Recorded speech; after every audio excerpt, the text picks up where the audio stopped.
नमस्कार, मैं हूं दीपक और आप देख रहे हैं डीएसके टॉक्स। आइए बात कर लेते हैं बिग बॉस 16 के कल रात के एपिसोड की, जिसको कि मैंने अभी डाउनलोड करके देखा। और बाद में डाउनलोड करके देखने का एक फ़ायदा ये हो जाता है कि ऐसी बहुत सारी चीज़ें जो कि आपके कानों को तकलीफ दे सकती हैं, आप उस पूरे हिस्से को फास्ट फॉरवर्ड करके हटा सकते हो। लाइव एपिसोड में शायद ये आप नहीं कर सकते। तो ये जो एपिसोड था, वीकेंड के आफ्टर इफेक्ट्स हमको देखने को मिलते हैं, जहाँ पर वो टास्क वगैरह में एमसी स्टैन, बाहर की बातें और ये अर्चना, वही मैटर यहाँ पर ड्रैग किया जाता है। और ये अर्चना जो कि कभी बोलती है कि लड़की हूं, लड़ सकती हूं, और इसकी सखी ये सो कॉल्ड सदी की सबसे महान महिला, एक तरफ ये महान महिला कहती है कि वो किसी के बाप से नहीं डरती है, उसने कभी वुमन कार्ड नहीं खेला, कभी कैरेक्टर बन नहीं गई। Oh, really? लेकिन थोड़ी ही देर के बाद ये सदी की सबसे महान महिला कैसे वुमन कार्ड खेल लेती है, ये मेरे ऊपर चार्ज करके आता है, मैं किसी से नहीं डरती हूं, तू क्या कर लेता है। लेकिन थोड़ी ही देर के बाद ये सदी की सबसे महान महिला वुमन कार्ड खेल लेती है कि शालीन ये मेरे ऊपर चार्ज करके आया, और थोड़ी देर बाद बोलती है तू क्या कर लेता, मैं किसी से नहीं डरती। लेकिन ये वही सदी की सबसे ब्रेव महिला है। जब स्टैन और शालीन का झगड़ा हुआ था, तो ये सदी की महान महिला, जिसका उस झगड़े से कोई लेना देना नहीं था, कैसे इसने उड़ता तीर लिया था, अरे भैया हम भी रहते हैं, गुंडे भेज रखे हैं, हमारे साथ हो गया तो ओ माय गॉड मुझे डर लग रहा है। कभी इन्हें डर लगता है, कभी इन्हें डर नहीं लगता है। कभी ये वुमन कार्ड भर भर के खेलती हैं, फिर बोलती है कि एक एग्जांपल बता दो जब मैंने वुमन कार्ड खेला, एक एग्जांपल बता दो। हा। और इनकी सहेली अर्चना, जो 2 दिन पहले दरवाजे पर ऐसे करके खड़ी हो गई थी, फिर बाद में एक अलग कहानी सुना दी कि ओ माय गॉड शिव ने ऐसे करके रास्ता ब्लॉक कर लिया था, मैं लड़की नीचे झुक के आई। हा। ये कुछ ऐसे एग्जांपल है जो मेरे साथ साथ आपने सबने देखे हैं। लेकिन इसके बावजूद ऐसे बहुत सारे फैंस होंगे जो कि जस्ट बिकॉज की अर्चना या ये जग्गा और निम्रत लड़कियां हैं, तो लड़की होने के नाते इनके 7 गुना माफ। और जो एक मेरा नजरिया है ना कि कैसे ये रियलिटी शो के कंटेस्टेंट समाज को प्रभावित करते हैं, बिकॉज हमारी society, big boss it's like mirror, society का रिफ्लेक्शन ही तो है ये बिग बॉस। और यहाँ पर जो बिग बॉस में लड़कियां, जस्ट बिकॉज की वो लड़कियां हैं तो वो कुछ भी कर सकती हैं। एंड रियल वर्ल्ड में हम देखते ही, चाहे दिल्ली हो, लखनऊ हो, जोमेटो केस हो, आए दिन आपको देखने को मिल जाता है कि लड़की थी, थप्पड़ मार के चली गई, लड़का कुछ कर नहीं पाए, और लड़का कुछ ना कर पाए तब भी वो गुनहगार, कुछ कर दे वो तब भी गुनहगार। आप एक बात बताइएगा मेरे को, कमेंट सेक्शन में दिल पर हाथ रख करके कमेंट कीजिएगा, जिस तरह से ये अर्चना यहाँ पर साला साला आओ सालों देखती हूँ साला बोलेंगे, अगर मैं अपने रिव्यू में इन लड़कियों को साली बोलना शुरू कर दूं, या फिर साली की औलाद बोलना शुरू कर दूं, या सालियां बोलना शुरू कर दूं, तो आप मुझे कैसे कैसे टैग देंगे। आप मिसोजिनिस्ट बोलेंगे, आप कहेंगे तेरी लैंग्वेज घटिया है। लेकिन ये अर्चना, जिसको कि प्रियंका फैंस बुरी तरह से जस्टिफाई कर रहे थे, जब इस अर्चना ने गौरी को रोड के किनारे बैठी रहने वाली बोल दिया था, तब उन प्रियंका फैंस के लिए अर्चना की लैंग्वेज सही थी। लेकिन जब बाद में अर्चना प्रियंका के अगेंस्ट हो गई, तो वो घटिया हो गई, वो लुक्खी हो गई, वो साली हो गई। साली शब्द का इस्तेमाल मैं कर सकता हूं, और मुझे किसी का बाप या फिर किसी की अम्मा नहीं रोक सकती, क्योंकि जब नेशनल टीवी पर लड़कियां बोल सकती हैं आओ सालों देखती हूं, हम तो साले बोलेंगे, सालों बोलेंगे, तो फिर अगर नेशनल टीवी पर ही हो सकता है ना, तो उसका एग्जैक्ट रिएक्शन मेरे रिव्यू में भी देखने को मिलता है। और वैसे भी मैं तो वही सीधी सी बात करता हूं डंके की चोट पर, कि जैसा होगा वहां एक्शन, वैसा आएगा हमारा रिएक्शन। अगर आपको वहां एक्शन सही लगा, तो ऑब्वियसली आपको ये रिएक्शन भी सही लगना चाहिए। यहां पर ये वुमन कार्ड मेरे साथ तो कोई ना खेले भैया कि साली कैसे बोल दिया। जब वहां पर साले की उत्पत्ति हो चुकी, तो यहां से साली की उत्पत्ति तो की ही जाएगी, ये होना तो लाजमी है। ठीक वैसे ही जैसे फुद्दू फरहान की अम्मी का नाम शब्बो आजमी है। और वो तमाम फैंस जो कि कल प्रोमो देखने के बाद बहुत ज्ञान देने आए थे डीएसके, उसने साला नहीं सारा बोला, सारा बोला है। तुम्हारी अम्मा के सामने तुम्हारी दूसरी नाजायज अम्मा ने बोला था कि हम तो साला बोलेंगे, साला बोलेंगे हम, साला बोलेंगे हम, तो तुम्हारी अम्मा ने, तुम्हारी नाजायज अम्मा को रोका नहीं था, अरे यार अर्चना ऐसा मत बोल, बुरा लगेगा। नहीं, वो बस इतना बोलती रही, तू यहीं बैठी रहे, तू यहीं बैठी रहे। एक बार भी इसने जग्गा ने इस हग्गा को रोका नहीं कि साला मत बोल, साला मत बोल। अगर नहीं बोल रही है दैट मीन्स उसकी सहमति थी कि हाँ तू जा साला साला कर जाकर, मैं हूं तेरे साथ। वैसे भी जग्गा का अब यहाँ पर सिर्फ एक ही काम है, हग्गा को हर तरीके से जस्टिफाई करना, और हग्गा का एक ही काम है जग्गा को हर तरीके से सपोर्ट करना। ये एक दूसरे की गुरु चेली बनी बैठी हैं, लेकिन ये दूसरों को गुरु चेला बोलती फिरती हैं। ये अर्चना कौन होती है किसी को कहने वाली कि उसकी खैरात पर टिक गए, या फिर मंडली के साजिद की हिदायत से टिक गई, साजिद की वजह से यहां तक आ गए। ये अर्चना जो कि सलमान खान की खैरात की वजह से बिग बॉस में वापस आ पाई और सलमान खान की भीख पर टिकी हुई है। ये किस मुंह से दूसरों को कहती है चल चल फुट फुट निकल पतली गली से। अरे तू निकल जाना पतली गली से, तेरे को तो कचरा समझ कर फेंक दिया था बाहर। वो तो सलमान खान को तरस आ गया तेरे ऊपर, क्योंकि तूने हाथ जोड़ करके रोई थी, सर एक मौका दे दो सर मैं सुधर जाऊंगी। तू क्या सुधरेगी अर्चना गौतम, तेरे में और किसी कुत्ते या कुत्ती के दुम में कहीं कोई डिफरेंस थोड़ी है। वो भी टेढ़ी की टेढ़ी रहेगी और अर्चना गौतम की पर्सनैलिटी तो साबित कर ही रही है कि उसकी अपब्रिंगिंग क्या है, उसकी क्लास क्या है, उसकी मेंटेलिटी क्या है। अब 1760 तरह का ज्ञान प्लीज मेरे को मत दीजिएगा, ये ज्ञान अर्चना गौतम को देकर के आए तो ज्यादा बेहतर होगा। एनीवे, एपिसोड का इनिशियल पार्ट जो था ना, वो वीकेंड का आफ्टर इफेक्ट्स, स्टैन कहिए या अर्चना कहिए या जग्गा कहिए वर्सेस शिव कहिए, इनके आर्गुमेंट्स होते रहते हैं। ईमान नहीं है, पतली गली से निकल, चाल चाल, फुट फुट फुट फुट। वहीं शिव कहता रहता है कि सच्चाई को यानी प्रत्यक्ष को प्रमाण की आवश्यकता नहीं होती, सच के लिए आपको रूम में जाकर के सबको बताना नहीं पड़ता है। लेकिन सो कॉल्ड इंडिविजुअल खिलाड़ी कैसे यहां पर एक दूसरे से अपना दुखड़ा रो रहे थे। इनफैक्ट ये अर्चना जो कि कह रही थी कि यहाँ बिग बॉस में एक गुरु है एक चेला है, ये अर्चना जो दूसरों को गुरु चेला बोलती है वो खुद चेली बन चुकी है। और इसकी ये जो पर्सनैलिटी है ये तो फराह खान ने एक्सपोज कर ही दी थी कि अर्चना, ये टीना को जो चिकन का सूप चाहिए था वहां पर तुम्हारे मुंह में दही क्यों जम गया था, वहां पर तुम्हारा ये तेवर क्यों नहीं निकला।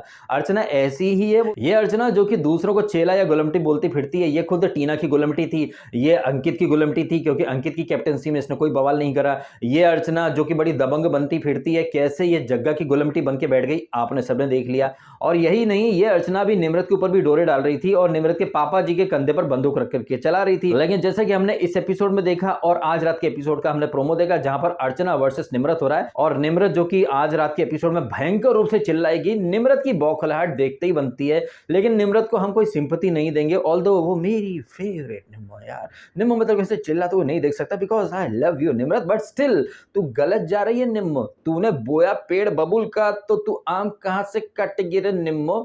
तू इसको, अर्चना को, सौंदर्य को एक सीढ़ी की तरह यूज कर रही थी। अपने पापा जी की बातें ये अमल तो कर रही है, हालांकि दिखा नहीं रही है। और ये वो निम्रत है जिसने साजिद के सामने बोल दिया था कि मैं शिव के लिए ट्रॉफी कुर्बान कर दूंगी। वीकेंड पर बोली है कौन शिव है, मैं नहीं करती, मेरे को तो ट्रॉफी चाहिए।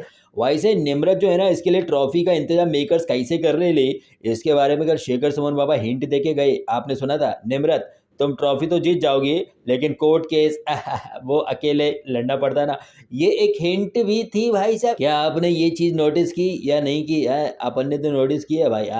एंड आई थिंक जिस तरह से यहाँ पर चीजें जा रही हैं, निम्रत का अगर आप पैटर्न देखें ना, सीजन के स्टार्ट में वो बौखलाती थी, जब वो कैप्टन थी ना भयंकर चिल्लाया करती थी, फिर बाद में उसका वो चिल्लाना बौखलाहट धीरे धीरे कम हो गया, और अब सीजन खत्म होने आ रहा है ना तो वापस से निम्रत अपनी वही इनिशियल फेज में जा चुकी है। खाम में वो चिल्लाती रहती है। ये निम्रत कितनी दोगली है और कैसे शाना गेम खेल रही है ना ये निम्रत, जो कि यहाँ पर शिव और स्टैन के साथ बैठी रहती है। इट डज नॉट मीन कि निम्रत ने कोई पाप नहीं करे या फिर निम्रत ने गर्ल कार्ड नहीं खेले हैं।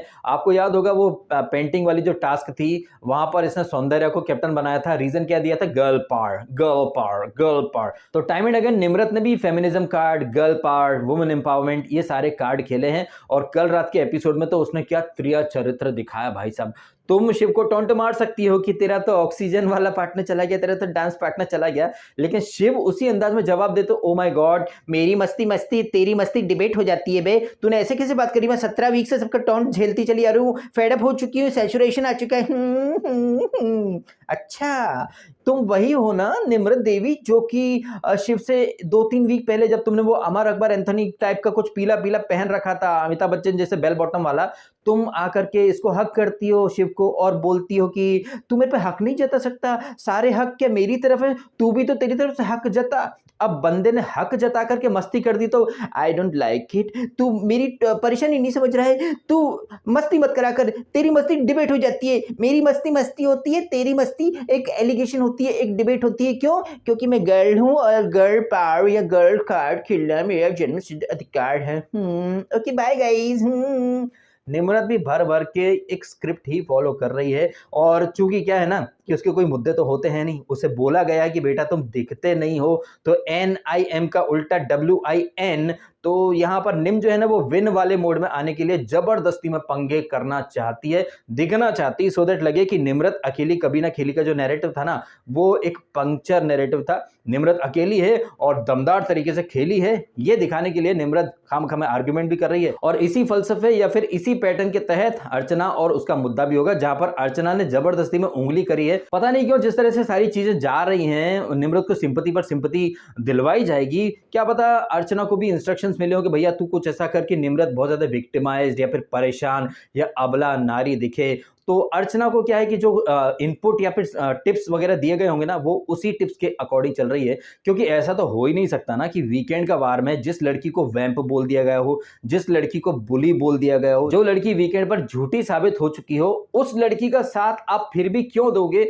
जानते बूझते कि भैया ये मोस्ट हेटेड है, ये बुली करती है, ये बहुत ही गलत जा रही है, उसके साथ मैं जाऊंगी, मैं भी गलत लगूंगी। ये जानते बूझते भी अगर अर्चना गड्ढे में कूद रही है तो फिर या तो अर्चना में बुद्धि नहीं है 2 पैसे की, या फिर उसको बोला गया है तो वो स्क्रिप्ट फॉलो कर रही है। बिकॉज ये बवाल जो भी करेगी उसके ऊपर प्रोमो कटेंगे तो टीआरपी आएगी, क्योंकि एपिसोड का प्रोमो देखकर पब्लिक टूट पड़ेगी टीवी सेट्स के सामने। और पब्लिक को बड़े बड़े प्रोमो दिखा करके एपिसोड में कुछ ना दिखाना, यही तो कलर्स टीवी का परम आनंद वाला धंधा है। हालांकि ये धंधा जो है ना वो काफी गंदा है, लेकिन शोबिज का, फिल्म बिजनेस का यही तो धंधा है। टीआरपी के लिए ये लोग झगड़ा वगैरह करवाते रहते हैं। और ये अर्चना जो कि कंटेस्टेंट वो तो बिग बॉस के ऊपर भी आरोप लगाती रहती है। जैसे यहाँ इस एपिसोड में बोली थी ना कि आपके भैया आए थे, तेज झाड़ू लगा के चले गए, मैं पापा की परी हूँ, मेरी आधे घंटे की नैप पूरी नहीं हो पाई, मुझे नींद चाहिए, आप खटर पटर करते रहते हो, ड्रिल चलाते रहते हो, मेरे आराम में खलल हो रहा है, महारानी अर्चना देवी के आराम में खलल हो रहा है, ये तो बहुत बड़ा गुनाह है, ये तो गुनाह कर दिया है बिग बॉस ने।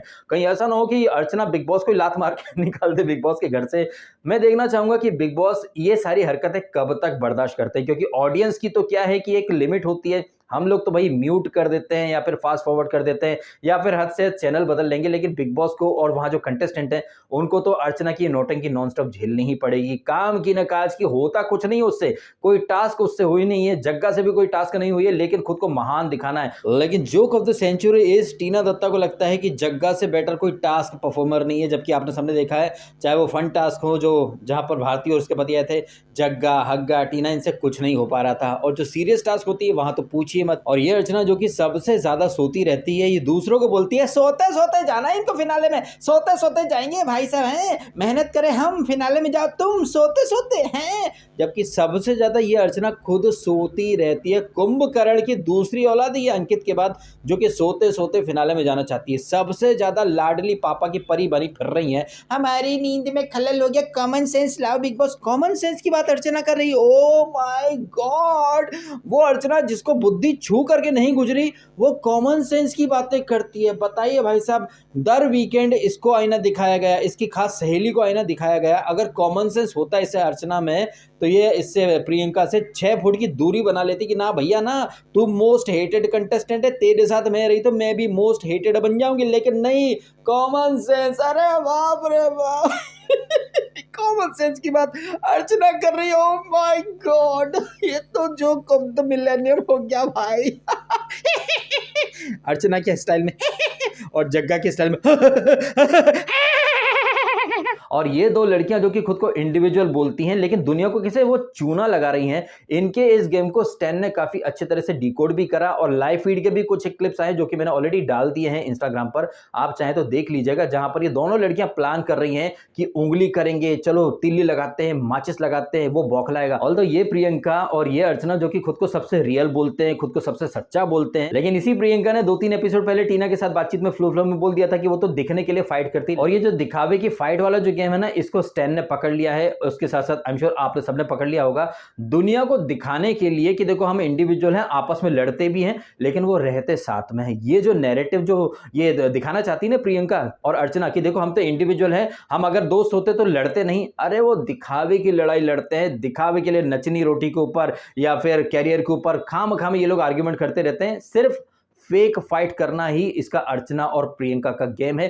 फेक फाइट करेंगे, दुनिया में संदेश जाएगा, देखा वो किसी की सगी नहीं है। इसी बात को तो फराह खान, सलमान और ये शेखर सुमन सब हाईलाइट करते रहते हैं कि अर्चना किसी की सगी नहीं है, जबकि हकीकत यह है कि अर्चना और ये प्रियंका थाली के चट्टे बट्टे हैं, ये अलग हो ही नहीं सकते। इनकी पर्सनैलिटी, इनका बिहेवियर, इनके मुंह से निकलने वाली बातें सब एक जैसी हैं। कहने को शेखर सुमन ने कहा था कि कुंभ के मेले में बिछड़ी हुई 2 बहनें अंजू मंजू यानी कि हग्गा और जग्गा, जो कि यहाँ बिग बॉस में आकर के मिल गई हैं, और ऐसे मिली हैं ये अर्चना और प्रियंका उर्फ जग्गा और हग्गा की एक सिक्के के 2 पहलू बन गए हैं, जो कि चाह के भी अलग नहीं हो सकते हैं। ये प्रियंका जो कि इतनी गंदी गंदी बातें करती है, कैरेक्टर असैसिनेशन करती है, लोगों को गुंडा बोलती है, झूठा बोलती है, घटिया बोलती है, लेकिन दुनिया के सामने मेरे में ईगो नहीं है बिल्कुल भी, मैं कभी नहीं चिल्लाती हूँ, मैं तो भैया अकेली हूँ, ये 6 लोग मेरे पे चढ़ते हैं। ये कॉन्फिडेंस इसको इसीलिए आ रहा है क्योंकि होस्ट ने ना इसके जो कांड है ना उन्हें एक्सपोज नहीं करा। शेखर सुमन जो कि बाहर इसका जग्गा का पीआर भी है, कल शेखर सुमन ने वो मन की आवाज में इसको शालीन को खड़ा करा, शिव को खड़ा करा, शिव से पूछा कि टॉप 4 कौन है, तो शिव ने वहां पर शालीन को और अर्चना को छोड़ करके बाकी सबका नाम ले दिया था।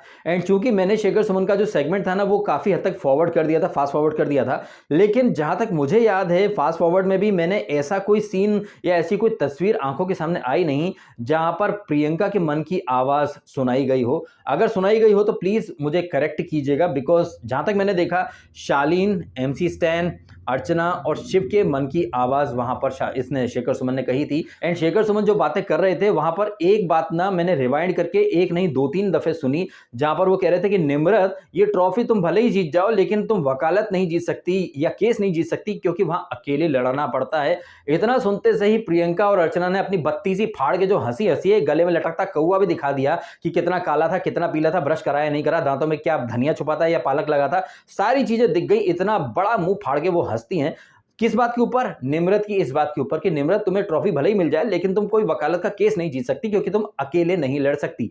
इस बात के ऊपर हंस कौन रहा था? ये जग्गा जो कि शो में एंट्री भी अकेले नहीं कर पाई। ओ माय गॉड, ये डीएस के तो धोती खोल रहा है हमारी। यही नहीं, एक दोगलापन और आपके सामने हाईलाइट करता हूं, बिग बॉस का दोगलापन। जब बिग बॉस ने प्रियंका को और शिव को कन्फेशन रूम में बुलाया था तो ये जग्गा अपना मेकअप साफ करी थी, ओ माय गॉड मैं कैसी दिख रही हूं, और वहां पर सुंबुल ने दूर से उड़ता तीर लिया, देखा वो रो रही है, तुम्हारा पेन पेन हमारा पेन गेन, ऐसा करके कुछ वो बात कर रही थी। तो बिग बॉस ने ये पॉइंट वहां पर हाईलाइट कर दिया कि भैया लॉस्ट इन कम्युनिकेशन हो जाता है, आप ऐसा कर रही थी, सुंबुल को कुछ और लगा, और शिव अगर तुम वहां बाहर होते ना तो तुम डेफिनेटली इस बात पर रिएक्शन देते, बिल्कुल देता, और कोई भी होता वो दे देता, बिकॉज वहां हीट ऑफ द मोमेंट में आदमी अपना संयम खो देता है। लेकिन बिग बॉस ने यहां पर एक पॉइंट कैसे इग्नोर कर दिया, जैसे बिग बॉस ने यहां पर एक एग्जांपल दिया शिव के लिए, वैसे ही प्रियंका के लिए एक एग्जांपल दे सकते थे ना कि प्रियंका उस दिन आप और आपकी सखी कंबल में वो एक्सरसाइज कर रहे थे, कंबल ओढ़ करके फ्लाइज ही मारते रहते हो आप और तो कुछ करते हो नहीं, आप वहां पर फ्लाइज मार रहे थे। अर्चना आती है और बोलती है ओ माय गॉड शिव ने दरवाजा ब्लॉक कर लिया था, मैं नीचे से निकल के आई। तो क्या यहाँ बिग बॉस बोल नहीं सकता था कि नहीं प्रियंका वहां पर शिव ने डोर ब्लॉक नहीं किया था, अर्चना ने झूठ बोला था, लेकिन आपने वहां पर पूरी बात सुने बगैर ही उड़ता तीर ले लिया था, वुमन कार्ड आप खेलने लग गए थे। ओ माय गॉड, एक लड़की का रास्ता कैसे रोक सकता कोई, तो ये वुमन कार्ड खेला गया था। इस चीज को यहाँ पर बिग बॉस, फराह खान कोई भी हाईलाइट नहीं करना चाहते, और कोई हाईलाइट करेगा नहीं तो ये मुद्दे क्या दफन होते चले जाएंगे और इन लड़कियों को आ जाएगा कॉन्फिडेंस कि हाँ हम तो सही है भैया, हम अगर गलत होते तो इतने सारे कैमरे हैं, एक ना एक बार तो वो चीज हाईलाइट होती। तो ये कॉन्फिडेंस, ओवर कॉन्फिडेंस जो है ना वह घमंड में परिवर्तित होता जा रहा है, और इतिहास गवाह रहा है कि घमंड में उड़ने वाले लोग ऐसे गिरते हैं नीचे कि कोई पूछने वाला भी नहीं रहता है, फिर चाहे वो रावण हो, चाहे वो कंस हो, हिरण्यकश्यप हो, एक से बढ़कर एक एग्जाम्पल आपको मिल जाते हैं। 5 पांडव भारी पड़ गए थे कौरवों के ऊपर, और ये सब इसीलिए हुआ था क्योंकि कौरव सिर्फ और सिर्फ घमंड में उड़ते रहते थे। लेकिन समय हमेशा एक जैसा नहीं रहता है, आज आप इधर हो तो कल आप उधर भी आ जाओगे,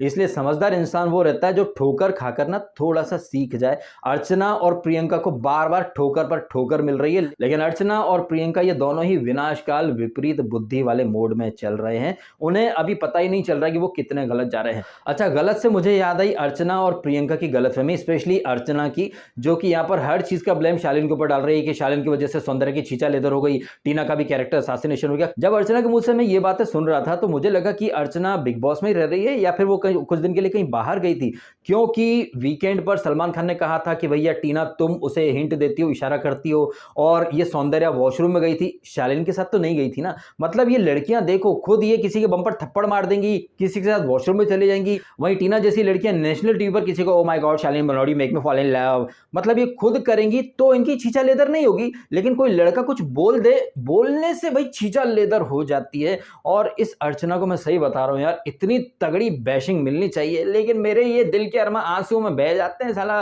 ना फराह खान ने कुछ इंपॉर्टेंस दिया, और सुनने में आ रहा कि सलमान खान इस वीकेंड भी नहीं आएगा, वो आएगा गुड़वा जौहर, तो भाई क्या पता, मतलब करण जौहर आएगा तो वो तो वैसे भी फेमिनिस्ट की पीपड़ी बजाता फिरता है, उसके हिसाब से तो लड़कियां ही सही, बिकॉज करण जौहर अंदर से खुद को फेमिनिस्ट मानता है ना। तो कोई उम्मीद तो नहीं है मुझे इस वीकेंड भी कि मतलब दूध का दूध पानी का पानी होगा। और इस एपिसोड की बात करें तो फिर कुछ और हैपनिंग चीजें तो हुई नहीं है। शालीन यहाँ पर भूतियापा खेलता रहता है, डराने की कोशिश करता रहता है कि वो अब्दू का इत्र जो था ना उससे कोई रूहानी शक्ति अट्रैक्ट हो गई है, उधर राशन खराब, ये वो, दुनिया हवा नहीं रहती, फिर भी वो कर्टन हिलते रहते हैं। फिर वो ऊपर छज्जे पर जाकर के बैठना, आप भूत हो, आप क्या सुनना चाहते हो, ये भूतियापा चलता रहा। वैसे शालीन ने यहाँ सिर्फ भूतियापा ही नहीं किया, वो तो टीना के जाने के बाद पहले मैं बहुत खराब रहता था, मेरी हालत बहुत खराब थी, लेकिन अब मैं बहुत पॉजिटिव फील कर रहा हूँ। हाँ, मुझे बिग बॉस गिटार दे दो, दिल में बजी गिटार ढंटनन ढंटनन, ये सब करना। और फिर अपना पहला प्यार जबलपुर से पुणे गया था, पुणे से फ्लाइट पकड़ के लड़की से मिलने गया था, अपनी सेविंग वगैरह बचा करके दिन भर मस्ती मजाक करके शाम को वापस आ गया था। मतलब अपनी वही फ्लैशबैक वाली गलियों में लेकर के गया था यहाँ पर शालीन भनोट। एकदम से डिप्रेशन, बीमारी सब दूर हो गई है टीना के जाते से ही, काफी पॉजिटिव पॉजिटिव फील कर रहा है लौंडा। या फिर ये कहें कि अपनी डिप्रेशन की एक्टिंग का चोला उतार करके फेंक दिया है शालीन भनोट ने।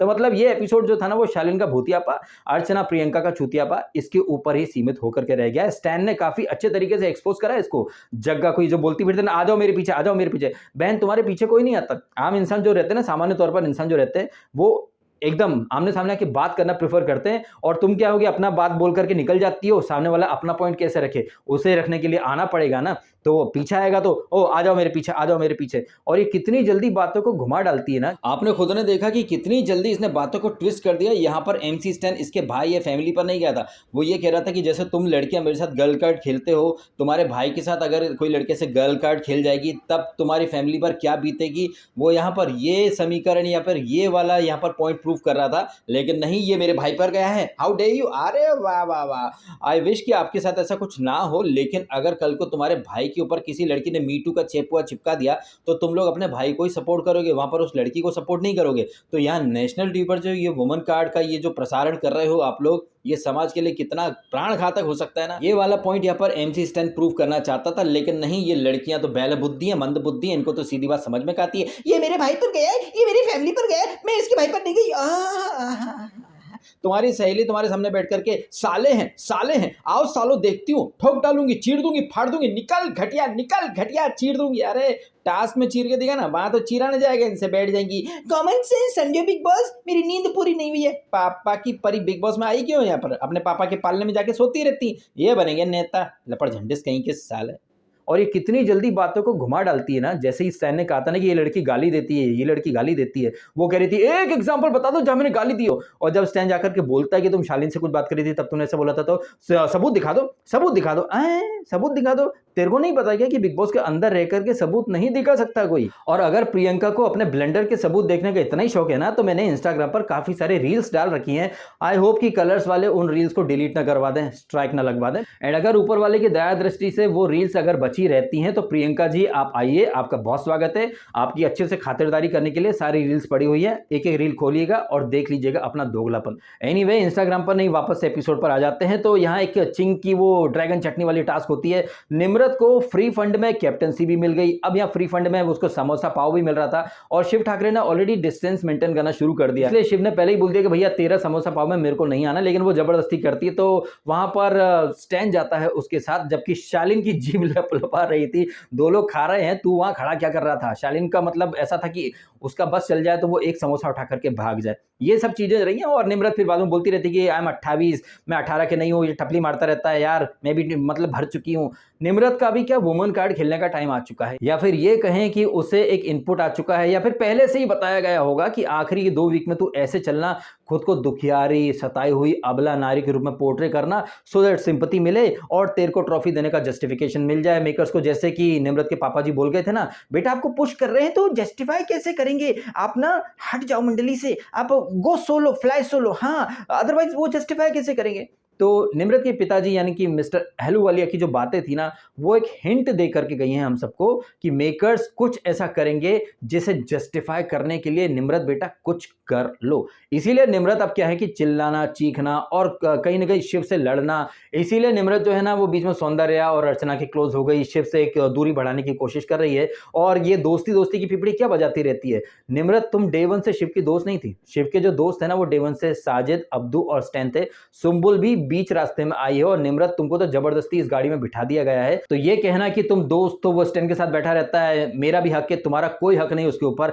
अगर शिव के ऊपर किसी का हक है तो वो स्टैन का हक है, और स्टैन के ऊपर किसी का हक है तो वो शिव का हक है। ये दोनों डे 1 से साथ में है, इनके बीच में तुम आकर के बैठ गई हो जस्ट बिकॉज कि तुम्हें गौतम से या शालीन से भाव नहीं मिला, तो सलमान खान ने हिंट दे करके तुम्हें शिव की झोली में आकर के बिठा दिया, शिव की गोद में आकर के बिठा दिया। और अब निम्रत देवी तुम क्या चाहती हो कि तुम गोद से सीधा कंधे पर आओ और सिर पर आकर के बैठ जाओ। ई ना चौलबे, एक कदापि ना चौलबे। अच्छा, चौलबे से मुझे याद आई टीना दत्ता बाहर जाकर के बड़ा बवाल काट रही है, भर भर के इंटरव्यू दे रही है। मेकर्स अनफेयर थे, ये था, निम्रत को प्लेटर में सजा करके कैप्टनसी दी। मैडम आपको भी प्लेटर में सजा करके माहिम दे दी, आपका डॉक्टर दे दिया, आपका सर्जन दे दिया, आपको चिकन सूप दे दिया, आप बाहर गई, आपको वापस ले आए, और हाँ, प्लेटर में सजा करके शालीना नाम का हैशटैग भी दे दिया आपको। यही नहीं, प्लेटर में सजाकर आपको कई सारे हिंट भी दिए गए कि मैडम आप गलत जा रही हो, सही हो जाओ। लेकिन टीना दत्ता जब आप खुद विनाशकाल विपरीत बुद्धि, अरे बुद्धि तो टीना द बटलेश्वर में है ही नहीं, तो बुद्धि का तो यहाँ लॉजिक ही कहाँ आता है। खैर, टीना दत्ता बाहर जो भी बोल रही हैं वो अपने छिले हुए गुर्दे दिखा रही हैं और कुछ नहीं।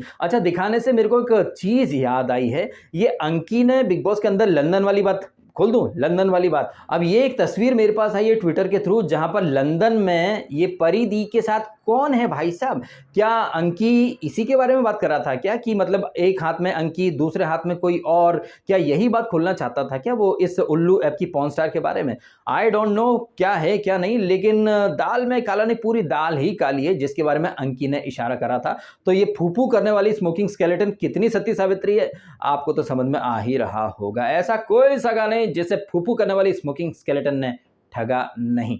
क्या कहना आपका इन सारी बातों के बारे में? और जिस तरह से ये अर्चना ओपनली बोलती है, आओ सालों देखती हूँ, अगर ये कंटेस्टेंट इसको साली बोल दें तो ये समाज टूट पड़ेगा लड़कों के ऊपर। लड़की कुछ भी करे चलता भाई साहब। ये घनघोर लेवल का दोगलापन है, और ये दोगलापन एक्सपोज होना ही चाहिए, क्योंकि नेशनल टीवी से बहुत ही गलत मैसेज जो है ना वो दुनिया में भेजा जा रहा है। क्या कहना है आपका इन सारी बातों के बारे में? कमेंट करके अवश्य बताएं। आपको वीडियो अच्छा लगा तो इसको लाइक जरूर कीजिएगा, और कीजिएगा चैनल को सब्सक्राइब यदि आपने नहीं किया तो। आपने समय निकाला, वीडियो देखा, आपका बहुत बहुत धन्यवाद। Thank you so much.